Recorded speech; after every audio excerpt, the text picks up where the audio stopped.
as a nation, as the United States, we built these bombers, but we didn't have a fighter that could escort them. We were relying on our allies to be flying these aircraft to protect our men, and men that are well known. Paul Tibbets. This airplane also escorted the Memphis Belle 4 times, including the 25th mission.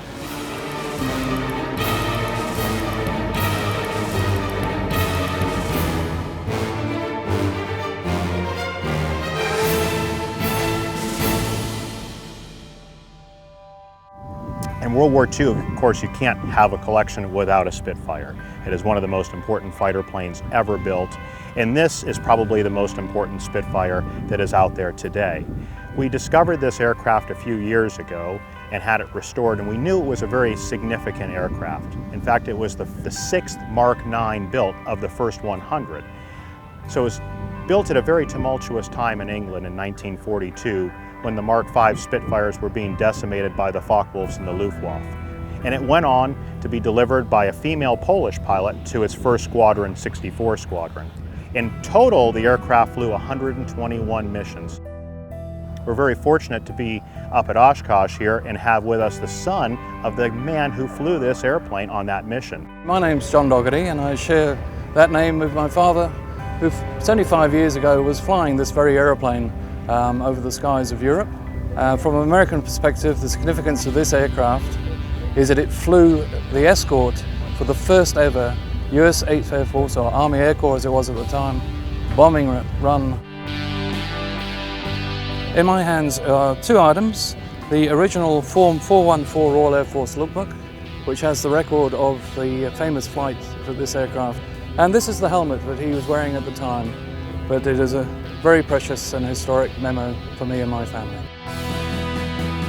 Later on, it continued its career. It had a remarkable success as a fighter plane. An amazing Australian by the name of Tony Gaze flew this aircraft, who had 12.5 victories, was the first Australian to shoot down a jet. He had an Me-262 and a Arado 234 victory, as well as V-1s, and became Australia's first jet pilot.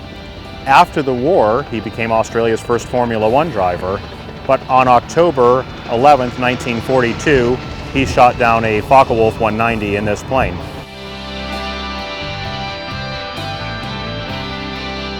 I and my daughter flew out from Australia, and to be here yesterday at the Warbird's presentation of this incredible aircraft that my godfather flew.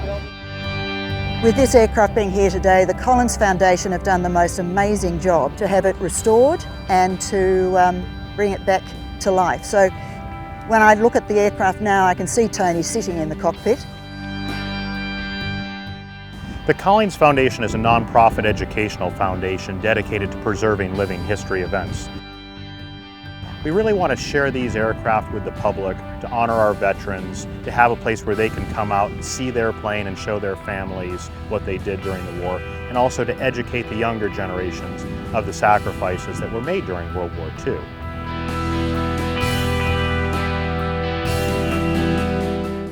There's a story that this airplane tells that future generations should pay attention to. It saved a lot of American lives, and that's what I want people to see when they look at this aircraft.